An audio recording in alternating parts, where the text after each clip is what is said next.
Yang muda-muda yang tidak mendapatkan kesempatan tapi memiliki kemampuan dan energi yang besar, pemikiran yang hebat ini justru kebanyakan diambil dan pergi ke luar negeri. Bukan kita ambil untuk kemudian kita himpun menjadikan Indonesia lebih maju.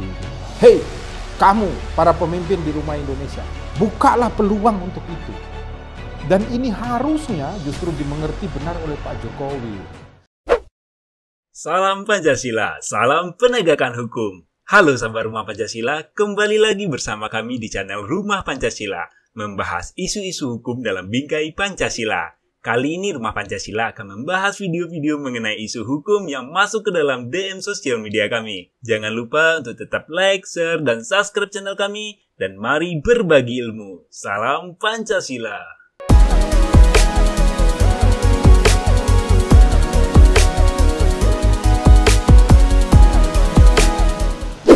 Salam Pancasila dan salam penegakan hukum. Selamat pagi Indonesia. Mari kita selalu berbuat baik di rumah Indonesia. Rumah yang kaya akan kekayaan alam, rumah yang kaya dengan kekayaan sumber daya manusianya. Sebenarnya ya. Nah, ini Rumah Pancasila ingin mengajak seluruh sahabat Rumah Pancasila untuk berdiskusi, sekaligus memberikan masukan kepada Pak Presiden sekaligus Menteri BUMN, Pak Erick Thohir ini. Sehubungan dengan adanya berita di CNN Indonesia tentang ex-narapidana atau terpidana korupsi yang kebetulan ditunjuk menjadi komisaris Pupuk Iskandar Muda dengan inisial EM. Jadi yang bersangkutan ini tahun 2014 terkena jeratan suap yang kemudian membuat dirinya dihukum pidana 3 tahun karena tindak pidana korupsi.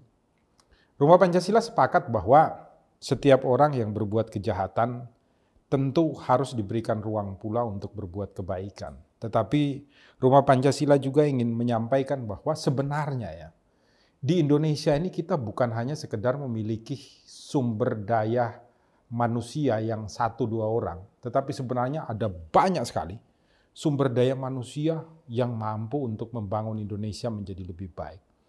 Dari Sabang sampai Merauke, tetapi tidak pernah diberikan kesempatan.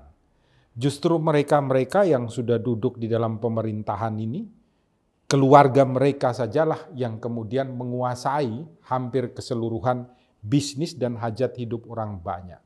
Sehingga keadilan sosial yang diharapkan dan diperintahkan Pancasila itu tidak pernah bisa diwujudkan secara baik. Maka sebenarnya tugas daripada seorang presiden dengan bawahan-bawahannya, seluruh kementeriannya, itu memberikan rambu-rambu tentang tata cara dan regulasi untuk mengangkat setiap orang duduk sebagai komisaris ataupun direktur di BUMN, di mana orang-orang yang duduk ini harusnya orang-orang yang memiliki kemampuan dan kapasitas, energi yang kuat untuk mampu membangun Indonesia menjadi lebih baik. Karena mereka memegang sebuah usaha ekonomi untuk menghidupkan seluruh masyarakat Indonesia yang tidak tersentuh oleh perusahaan-perusahaan swasta yang lain. Oleh karena itu, tidak hanya ya, kebanyakan itu dari mereka itu kan mantan gubernur, mantan bupati, mantan jenderal dan lain sebagainya. Tolonglah, yang muda-muda yang tidak mendapatkan kesempatan tapi memiliki kemampuan dan energi yang besar, pemikiran yang hebat ini, justru kebanyakan diambil dan pergi ke luar negeri. Bukan kita ambil untuk kemudian kita himpun menjadikan Indonesia lebih maju. Sehingga sumber daya alam yang dimiliki di Indonesia ya, mulai dari timur sampai ke barat, dari selatan sampai ke utara, semuanya dapat dikelola secara baik sehingga keadilan sosial itu terwujud gitu loh.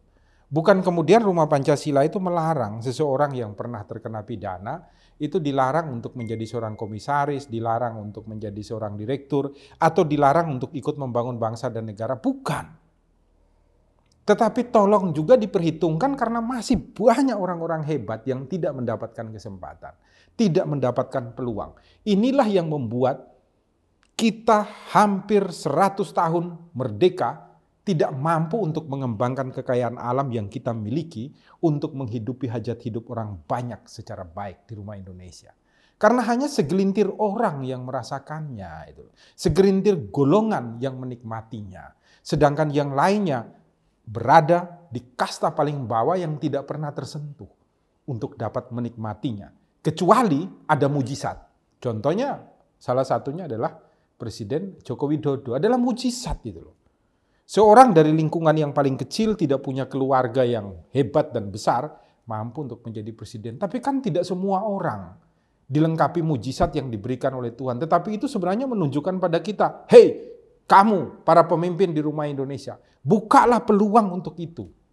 Dan ini harusnya justru dimengerti benar oleh Pak Jokowi gitu loh.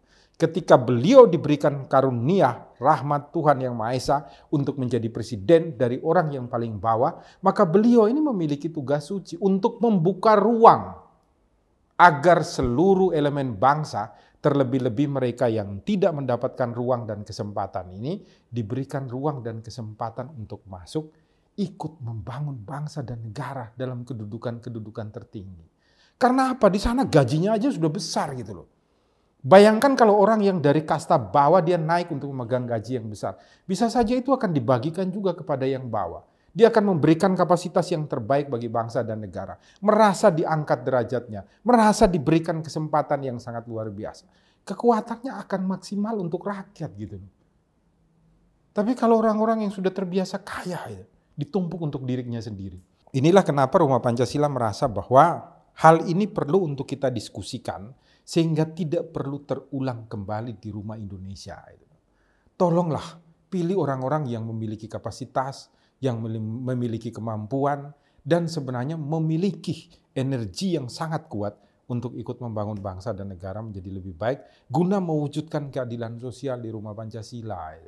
Keadilan sosial yang diperintah oleh siapa? Oleh Pancasila.